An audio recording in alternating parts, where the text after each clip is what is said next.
Hello, everybody. Hello, Ken. Hello, Nathalie. And thank you for taking on this awesome task. The good news is that there's no vote rigging, so that's the good news. We've checked all this stuff behind, so the little gadgets. And this is the format. You are going to immediately vote on the question.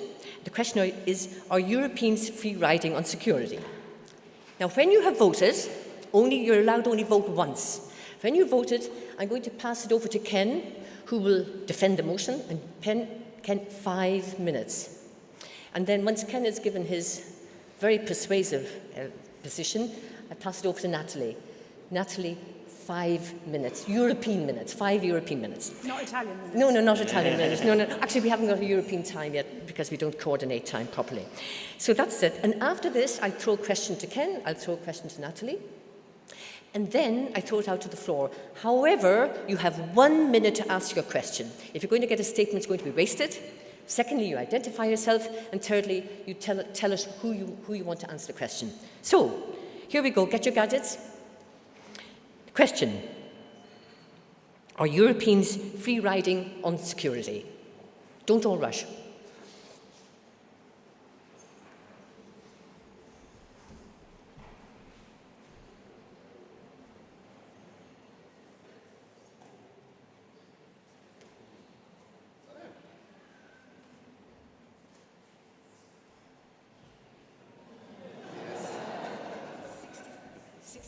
65.9 and 34. Guess we can go home now. 5 point. No. Wait till you hear Nathalie's presentation.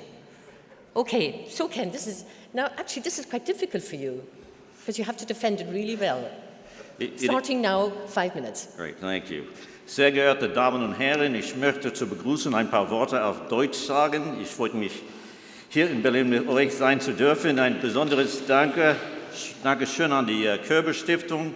Körber nimmt in den Debatten rund um die Zukunft von Deutschland und Europa eine zentrale Rolle ein. Und jetzt auf Englisch. Playing to the audience, sorry guys. That's cheating. You think you're going to get extra points with us? I'm keeping an eye, don't worry. You're losing time. It's tough. I'm standing up here as the ugly American against two strong European women.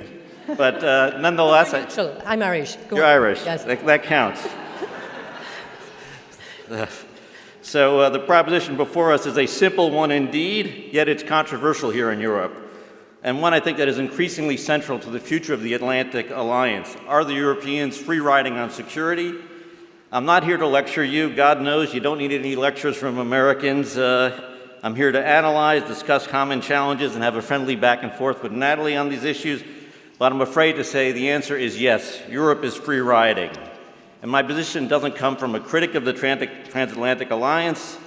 I'm a friend of Europe, if you read my piece in the Berlin Pulse, someone who spent years here, but who's worried about the future of the relationship. I'm worried about the future of the relationship because of the nature of the threats we face and the changing landscape in the United States. The Atlantic Alliance has, of course, been the most successful alliance in the history of mankind, but this issue of free riding is causing a real challenge to it. Make no mistake, when you hear President Trump call NATO obsolete, which he no longer does, or criticize European defense spending, he's not standing alone. He's conveying the sentiments of the American public and an increasing number of policymakers. He's drawing on a long American tradition that dates back to John Foster Dulles in 1954, who called for an agonizing reappraisal of our commitment to NATO unless Europe increased defense spending. Every American president since, through to Barack Obama, has denounced our European allies for spending insufficiently. It was, in fact, Barack Obama who used the actual word free rider. Today, though, you'll hear this term on both the right and the left. You hear it from people as different as Barack Obama and Donald Trump, and that should tell you something. That Americans are increasingly wondering why our European allies aren't spending more on their own defense. As Robert Gates puts it, why should our grandkids pay for your defense if you're unwilling to spend it on your own defense? And he expresses great fear for the future of the alliance. This comes at a time in the United States when there is deep uncertainty about America's role in the world, debates over Iraq and Afghanistan that have left major scars. This is not where I'm coming from. It's not, I presume, where Nathalie's coming from, and I regret this trend in my country. as much as I regret insufficient European defense spending, but we can't deny the political reality in which we operate or pretend that things haven't changed. And it's gotten worse in the last year because of other defense priorities. Now, let's be clear. The United States is committed to Article 5 of NATO and deterrence of the Russian threat in Europe. President Trump and his administration have increased our spending on the European Reassurance Initiative by 40%, but we're now facing North Korea, China in the South China Sea, a Middle East in turmoil. And it's in those areas below Article 5 that are less clear that really matter for Europe. In this ring of fire, as Carl Bildt, drawing on Johnny Cash, has described it, of multiple potential crises from the Balkans, dealing with Russia, the Sahel, and the Middle East. Will the U.S. intervene in the Balkans as it did in the 1990s if Russia decides to intervene there? I do not know. We saw the reaction in Syria when President Obama took, I think, the absolute wrong decision that then provoked an existential crisis here in the EU. But the fact was the EU countries were unable to intervene to transform the balance of power on the ground without the United States. And this is the real question today. I think given the strategic context, it's important for Europe to invest much more significantly in its own defense and security. We shouldn't focus on numbers, but on capabilities and missions. And whether you look at but still, if you look at the percentage of GDP spent on defense, the quality, quantity, or battle readiness of equipment, the ability to stand up brigades, Europe trails badly and has to free ride on American capabilities and the American deterrent. In an era of cross-domain threat, high-technology warfare, it's going to be hard to catch up as you forsake a lead that you once had. Now, it worked for decades. The United States was willing to invest in Europe's defense when we were facing the Soviets. It was in our own national interest. Today, it's much harder to make that case. Wow, 4 seconds under. Thank you, Ken.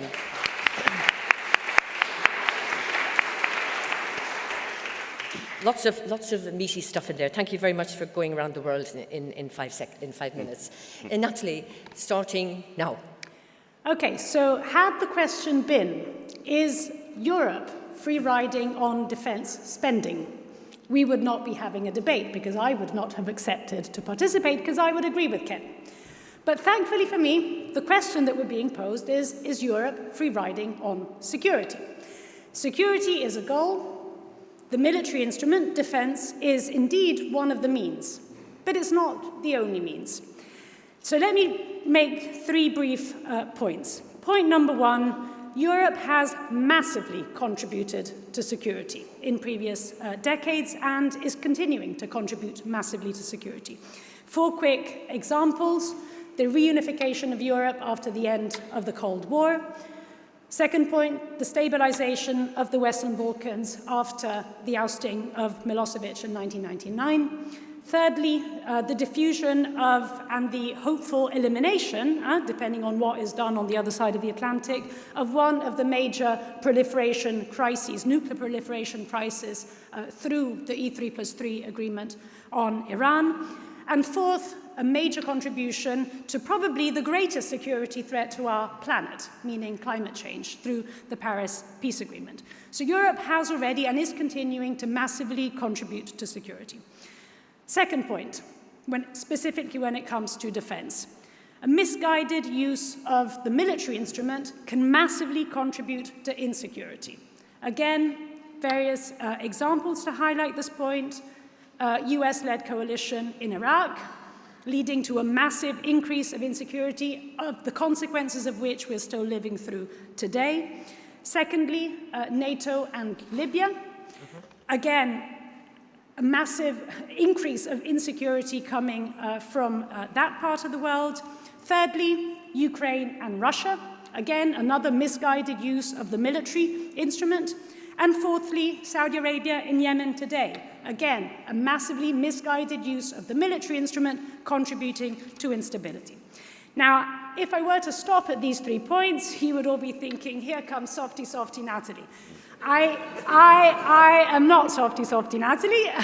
In fact, I firmly believe that the military instrument is an essential component for security if used wisely and if used alongside other instruments, such as development, such as trade, such as humanitarian assistance, such as diplomacy, etc., etc.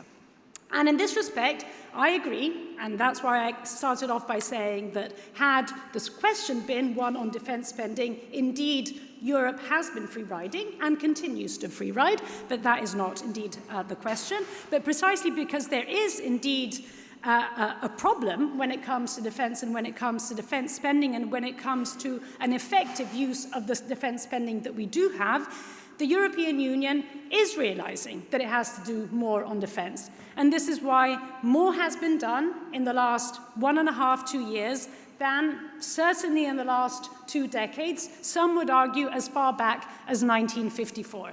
I'm not going to run you through the long and, in many respects, meaningless acronym soup that the European Union is working on. Let me just try and highlight really what the aim of what we're trying to do is. And I think it boils down to 3 things. We're setting up the incentives, financial, legal, institutional, to do 3 things. Point number 1, to do better planning defense together. And alongside this, research, defense research together. So to plan and to think defense together. Initiatives such as the European Defence Fund, initiatives such as the Coordinated Annual Review are all aimed at increasing and improving planning and research. Point number 2, we're setting up the mechanisms to make sure that we do capability development together.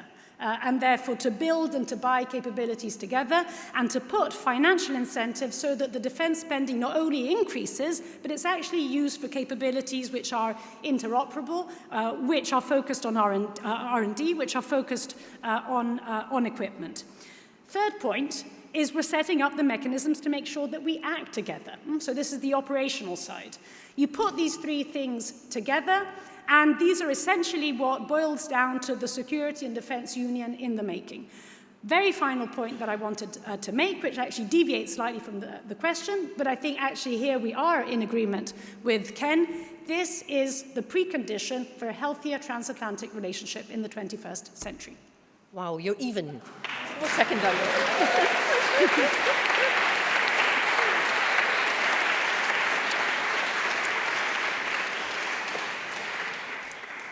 So Ken, you heard Nathalie. Yes, and I've got a question for you. Yeah.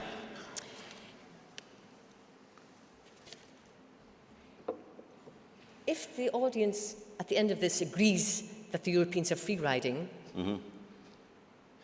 what will this mean for the American security guarantee for Europe?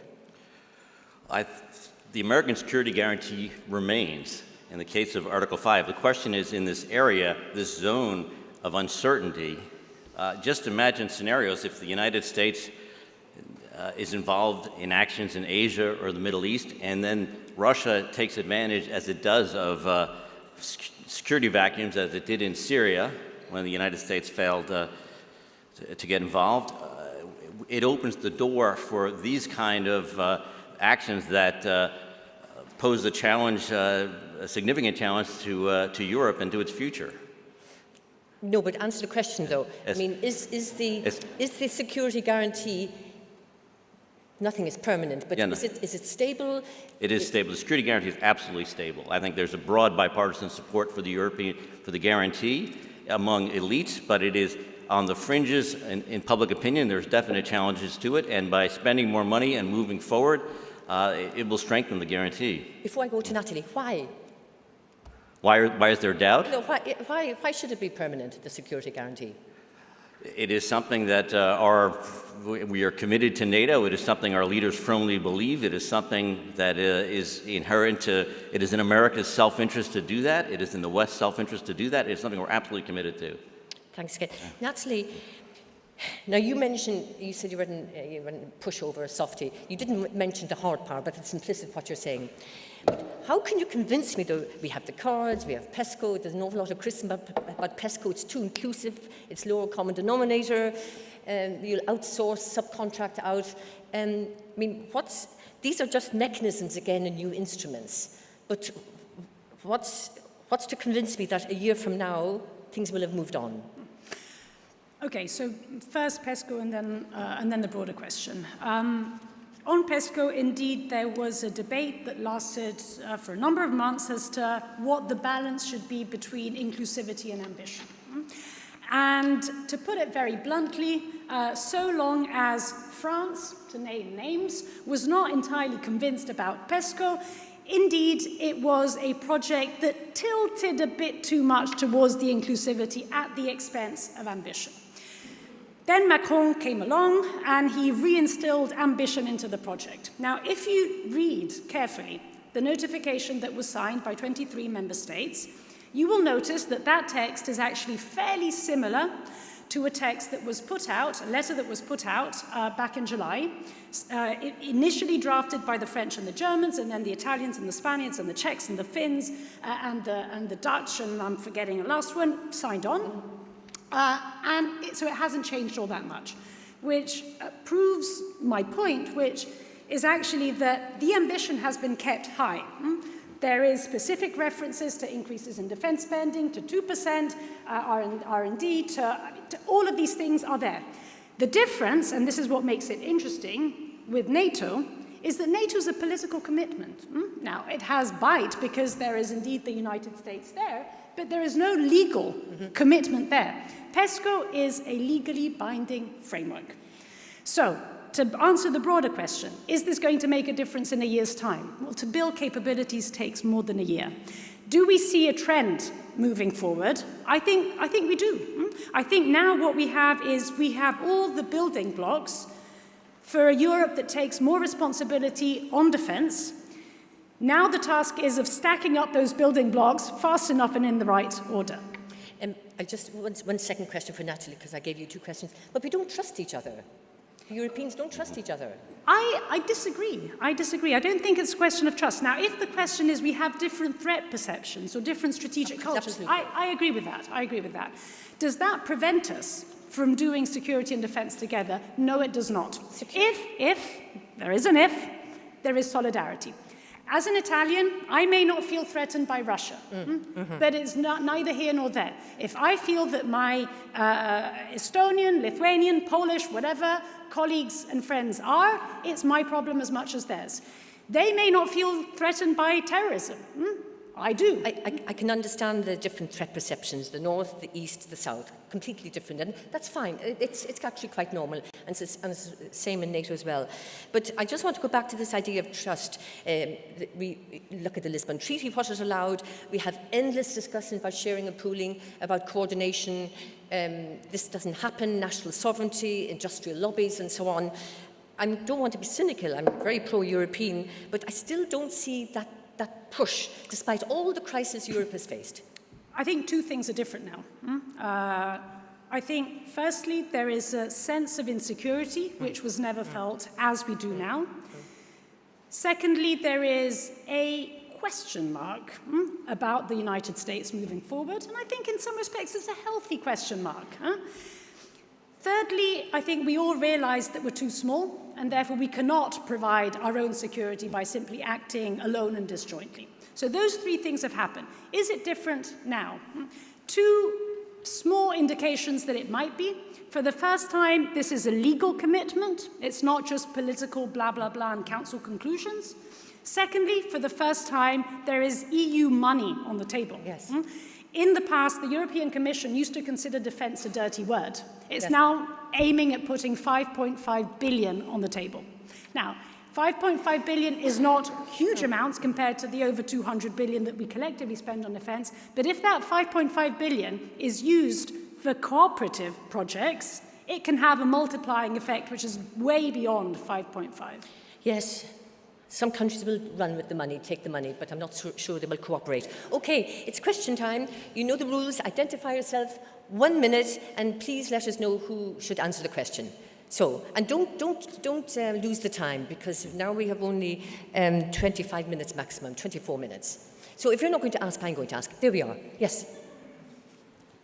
I know who you are. Fraser Cameron from Brussels. I mean, Ken, I don't think you really answered Nathalie's point about, she was, I think, trying to give a broader definition of security today, in which the military does not play the be-all and end-all of resolving security issues. So given what the EU has been done, and I'm sure Nathalie could have given you lots more examples about, you know, the technical assistance, development assistance, et cetera, in our neighbourhood and wider afield, could you answer that point about the nature of security today and how you respond to it? Because clearly it's not just a military question or 2%. Thanks, Fraser. Ken? Clearly, no. Look, the United States obviously invested billions of dollars here in Germany and elsewhere after the war, and we clearly understand both the importance of development assistance and also the importance of private development assistance, which is largely how the United States does its own development assistance, and our private development numbers exceed our official development assistance each year. So it is certainly a component of security, but you need hard power there as a deterrent. Without the clear deterrent, and without people being scared that you might actually use force, without the ability to get capabilities into a region quickly, all those things matter far less. So are you saying deterrence? Deterrence matters. You need soft power, but you need hard power. It's critical. They're both part of security, but I think the difference between us is I think the hard power component is more important. Of course, it's critical to get the hard power component right. Thanks. We have a gentleman here, please. Your name and... Yeah, I'm Dr. Siddharth Tripathi from India, but I'm based at Brandt School, University of Erfurt.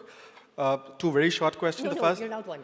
One, is it such a bad thing to free ride on security? But I come from South Asia and I see India and Pakistan, and we've been really spending a lot on defense, but I don't see we have gone somewhere. So I would suggest cooperative security is better than spending so much on defense. Important question. Who would you like to answer the question? Nathalie. Is it bad to free ride on security? Well, if we had the 100% guarantee that someone would always look after us, then, you know, we could sort of very selfishly think, let's keep on doing it. The point is, and here I come back to that question mark concerning the United States, is that do we really think in not Trump, not past Obama, 20 years, 30 years' time, that we have the absolute guarantee that the United States is going to look after us militarily? And if we only have a little shadow of a doubt there, then we should be doing exactly the kind of things that we're doing today. Ken, want to reply? No. A gentleman over there with the blondish hair. Yes, here, if you stand up, the microphone. Thank you. Thomas Niels, a radio correspondent. Two very brief questions. One question. In 30 seconds. No, to Mr. Weinstein. Why is it then our gentleman just from India was very patient. One question, please. Yes. Thank you. Starting, go on. Why is it at all that NATO needs 900 billion, about, maybe even more right now, to compete with the 90 billion Russia spends for military? Is the threat that big? I mean, what is the deeper reason? And you're also going to increase those 900 billion towards Russia. I don't understand. This is for Ken, right? Ken? Look, we've seen what Russia's done in Ukraine. We've seen increasing Russian cross-domain competence. We've seen incredible Russian modernization, which occurs much more cheaply than it does in the West, because it occurs through intellectual property theft, and it occurs through a whole bunch of black market matters and different kinds of procurement services. So yes, unfortunately, we do need to spend as much. I can't guarantee every dollar, but we absolutely do to stay ahead. Steve? Steve Erlanger from the New York Times. Question for Nathalie. If you really do believe that the United States would one day withdraw its nuclear umbrella from Europe, do you believe the French or the British would put theirs up for everyone else? All I can say to that is I very much hope so. Please. Tobias Flessenkemper, Centre International de Formation Européenne. Are we actually free riding on cybersecurity, Nathalie? On cyber. On cybersecurity. Are Europeans free riding on cybersecurity? Why is it so? Great question. I think on cyber, we actually have, again, this is precisely one of the areas where we have to go a very long way. I think we started very late, but there is a silver lining to this, and it comes back to the EU level. In other areas of defense in which there are consolidated national industries, Indeed, for all of the reasons that we know, it's difficult to dislodge certain mechanisms and get towards defense cooperation, which is what we have to do in order to be more effective. Thankfully, we're so behind on cyber. We don't have strong European cyber industries. And it's far more likely, therefore, that this is precisely the area that can fly. I mean, to me, areas like cyber and like space are two key areas in which actually the EU level can make a difference because the national resistance is less strong. I hope you'll be proven right on this and that all our startup cybersecurity firms won't be bought over by you-know-who. Please, no, the gentleman is behind you first and then you, if you don't mind. Yes. Oh, okay, your colleague, solidarity. Yes, thank you. Chino Park, working at the South Korean National Assembly and Munich Young Leader. The U.S. deployment of the tactical nuclear weapon in 5 NATO member states. I'm wondering how much it is effective to support collective security system of the NATO. Yes, probably if we can. Could you repeat the question, please? U.S. deployment of U.S. tactical nuclear weapon Yes. in 5 member states of the NATO. Yes. How much it is effective to support collective security system of the NATO? Well, yeah, we sort of touched on it. Please, Ken. No, it's been critical so far. Will continue to be given the kinds of challenges that we face. Otherwise, the kinds of investments that we would have to make and the Europeans might have to make would be significantly more. So as part of the second offset, we moved in this direction. Yeah. Thank you for your patience. Wang Yingwei from Renmin University of China. When NATO will be the European NATO, not the US NATO anymore, or never? Once more. The other question. The acoustics. Question to the Kenneth. Yeah. When NATO will be the European NATO, not just the US NATO, or it's never happened? When? Will there be a European NATO? Oh, I see. Look, I think it's increasingly likely that there will be a European defense force. I hope that it is integrated into NATO. I think it would be actually a good thing for NATO if it's done in the right way. It would strengthen significantly the European pillar within NATO. It would contribute significantly to the common defense. But we need to be able to work together on this. And the big issue that you face is, of course, the departure of the UK from the EU and what that means for European defense capacity and what that means for US, UK, EU defense cooperation. Yes, you do forget that the last 2 British governments have actually decimated British defence spending. So I know. Nathalie, you want to come in? They're in as bad shape as anyone. Yeah, I mean, I think the way to frame this is really that of saying Europeans have to take greater care of their defense. As I said, I think security is a far, far broader concept. If they do so, and the only way to do so is not only by spending more, but above all, I would say, to spend together, the European Union can provide the framework with the institutional, legal, and financial incentives for Europeans to do more together on defense. Just so happens that 22 of those member states are also NATO members. So if all of this happens, it will also be to the benefit of NATO. We have, you're not you. Yeah, please. Yes. Your turn will come, don't worry, I have you on the list. Yes. Jana Puljerin, German Council on Foreign Relations. There is actually a debate between Atlanticists and post-Atlanticists currently in Germany. And the question is basically, do we have to wait just 3 more years and then the United States will be somewhat back and committed to multilateralism or not? Okay. So what remains? Boy, I'm going to make myself even more hated now. I don't think Donald Trump is an outlier. I think that his rhetoric is certainly sharper, but what he says is no different than what Barack Obama says in a much more elegant fashion, or what Robert Gates says. It could be that the next person who is elected president, 8 years from now, would possibly... 8, you said. Yes.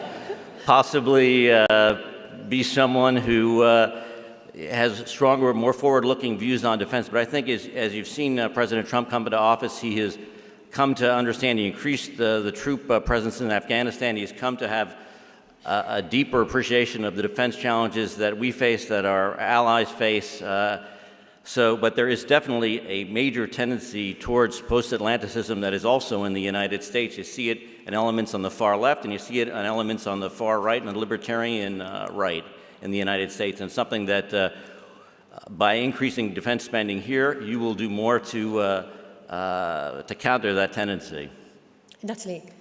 I mean, I think that there is something structural going on, which I think is beyond Trump, and indeed beyond Obama before him, which in many respects had some similarities.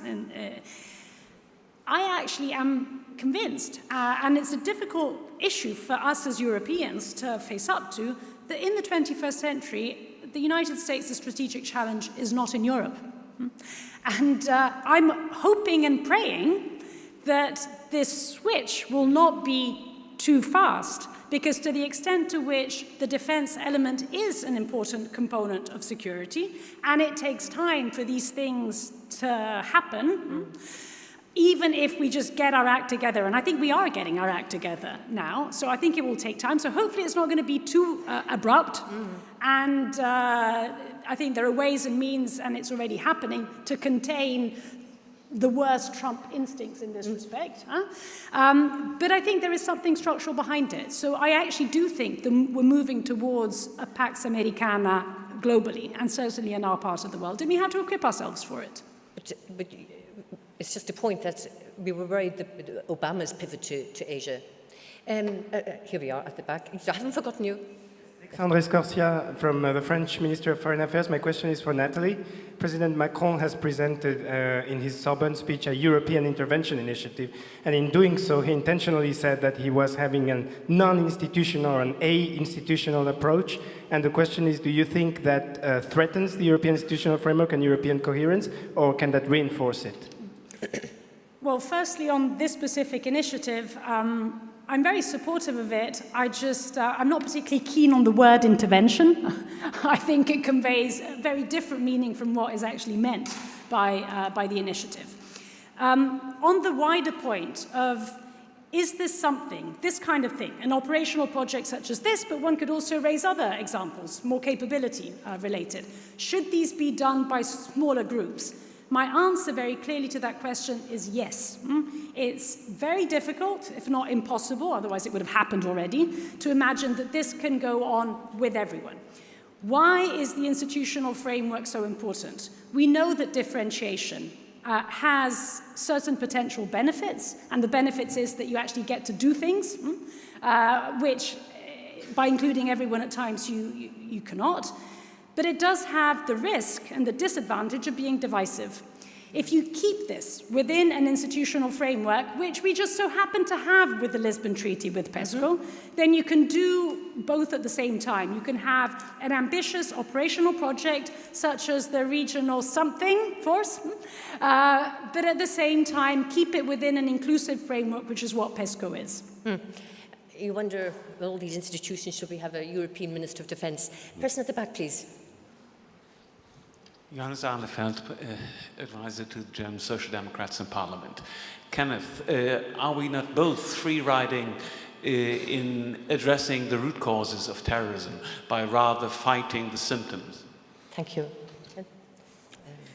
I think that's a great question. I think we may have differences in beliefs as to what the root causes of terrorism are.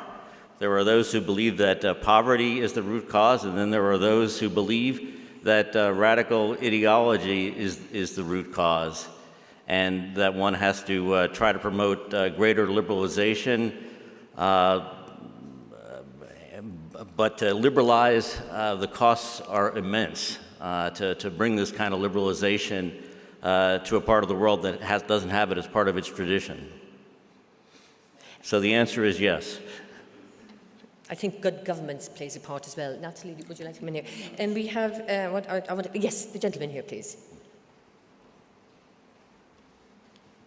This is Ghazem Sajjadpur from Institute for Political and International Studies, Tehran. Actually, I have the question on the triangle of NATO, Europe, and the Middle East.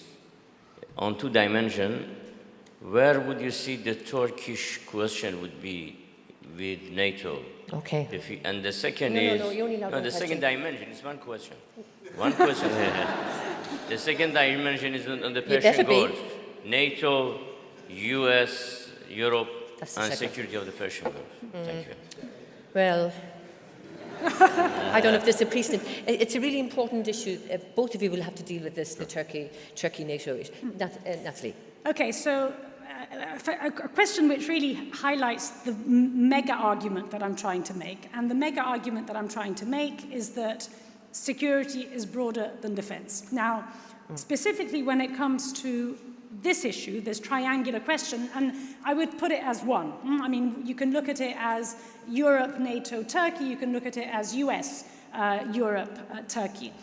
The bottom line in this is that in a situation, as we have now in Turkey, in which, for reasons that I don't have time to go into, the country has been slipping down a very slippery slope of de-democratization and authoritarianism, those that have an exclusive security/defense relationship with Turkey, be it in the context of NATO, be it in the bilateral relationship between the United States and Turkey, do not have the instruments to do anything about it.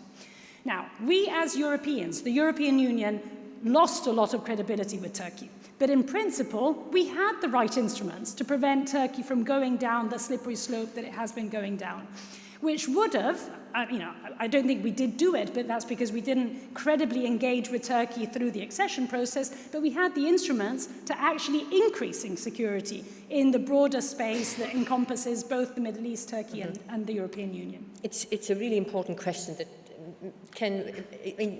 Turkey. Look, Turkey. The NATO-Turkey issue is just... I don't think it's up to NATO to intervene in the affairs of a member state that has elections, which may have been stolen for all we know. But I do think that the question of it shows the limits of both soft and hard power with regard to Turkey, given all of the work that our country has done, foundations, Germans, others have done in Turkey, and the Europeans have done. The real interesting thing to me about Turkey is the case that makes the case for a European defense capacity outside of NATO, because Turkey now stands within NATO and has the ability, and has done on occasion, to block all sorts of action in Brussels as a result. So I think it's important both for American security and for European security that there be some kind of, that we have this other mechanism we can possibly go to, whether it be Article 4 of the Lisbon Treaty, or something of the sort that we can use to try to engage in a different manner outside of NATO if the case comes to be that Turkey chooses to oppose an intervention that the rest of NATO deems is necessary. It's a very highly delicate question. Now, I'm closing the questions. We've got a lady here and the gentleman here. Please. Yes, my name is Elke Fimmen from Executive Intelligence Review. I have a question. It somehow seems to me that the initiatives of President Trump to get to better relations with Russia and also with China are not playing a big role in all these discussions. And I was just wondering if that should not be also included in thinking about the strategies for the future. Thank you. So, I see. Who would you like to answer? Both? So we're essentially, in this discussion, we're not thinking about Russia and China, but shouldn't this play a role as well? Yeah, it was because we are talking about security, absolutely. And you have to define somehow who's your enemy and with whom you want to work. Yes, Ken. Look, I think that the president has tried to cooperate certainly with the Chinese to bring them in, to try to be of assistance, to develop a strong relationship with Xi Jinping, to try to bring them in to help deal with the North Korean dilemma. We have yet to see how much it's borne some fruit. We don't know how much. It's certainly been important as a security measure. With regard to Russia, the president hasn't reached out in any significant way to President Putin and has in fact increased, as I mentioned earlier, spending on NATO forward presence from the United States. Yes, it's a big puzzle, Trump's relationship with Putin. Nathalie. Let me address this question by bringing in another variable that we haven't discussed, which is another key component of security and the provision of security, and that's predictability.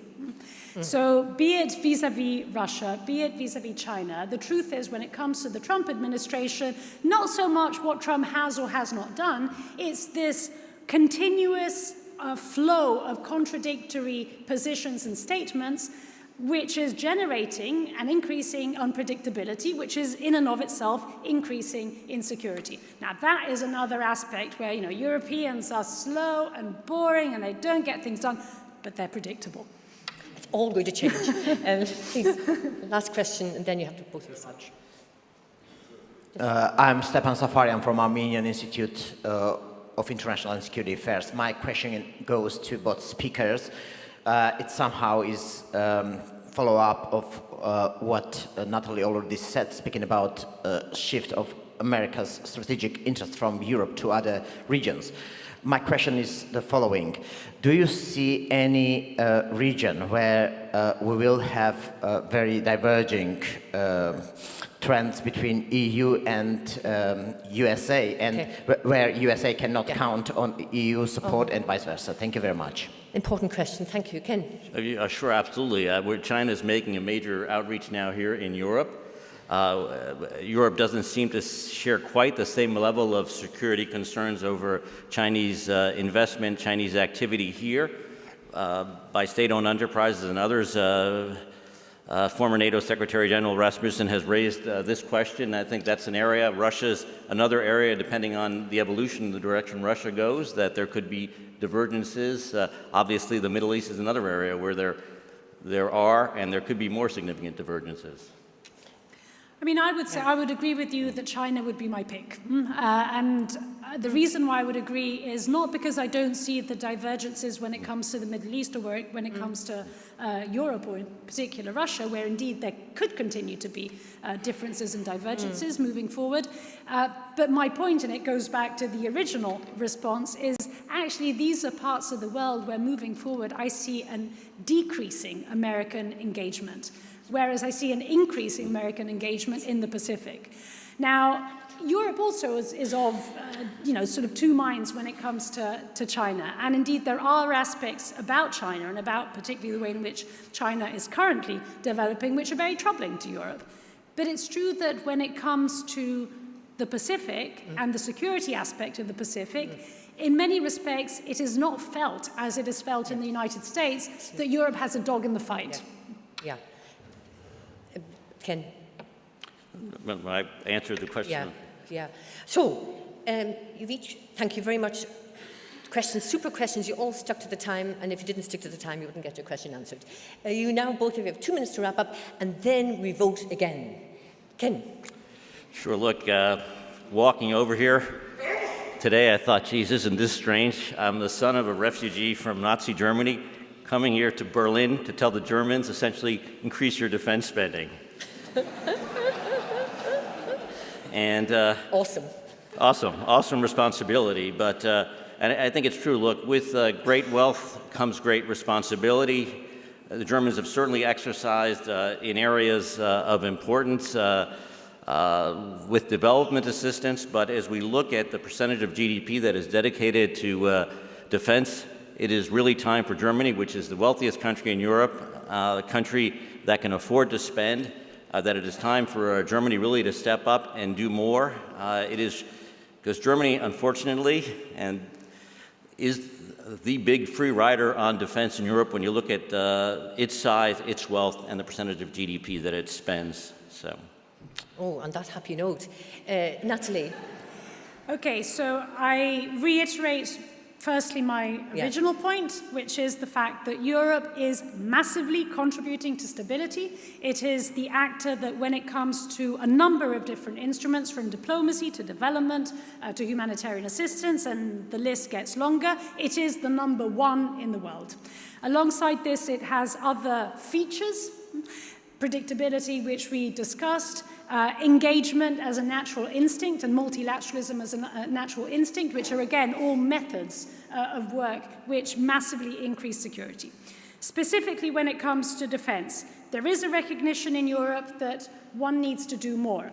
The NATO debate has been a helpful debate, even if somehow abstractly in focusing on the 2%. I think the 2% is a neat way to actually have a broader conversation about defense spending.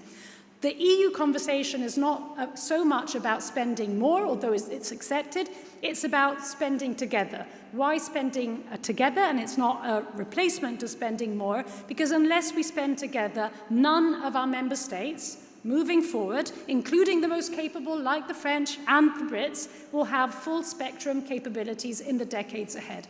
It is only if we spend together, and the European Union is the framework to provide those incentives, that we can actually hope to complement what we already have on all other instruments and methods of work with what we're still currently lacking, and therefore engaging in a European sort of 180 degrees way of doing and providing security. Thank you, Nathalie. What we didn't discuss is what you want to do with this security. You mentioned stabilization, but our record on the Western Balkans and the Middle East is not pretty good. So it's time to vote. Okay, you've got your little, yeah? And they've all been checked again for any kind of cybersecurity attacks. And you have, it's 1 minute, what's the countdown? Okay. Ken, you must be getting nervous.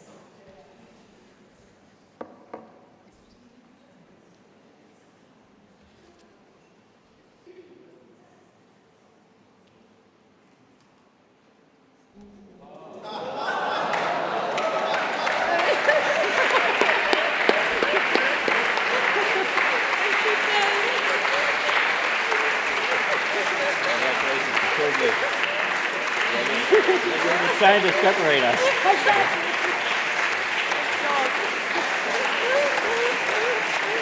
Oh, really feisty. Wonderful. Thank you very much, everybody. And Liana and Thomas Paulson and Nora were right. This year, these hour-long sessions are great fun. Thank you very much.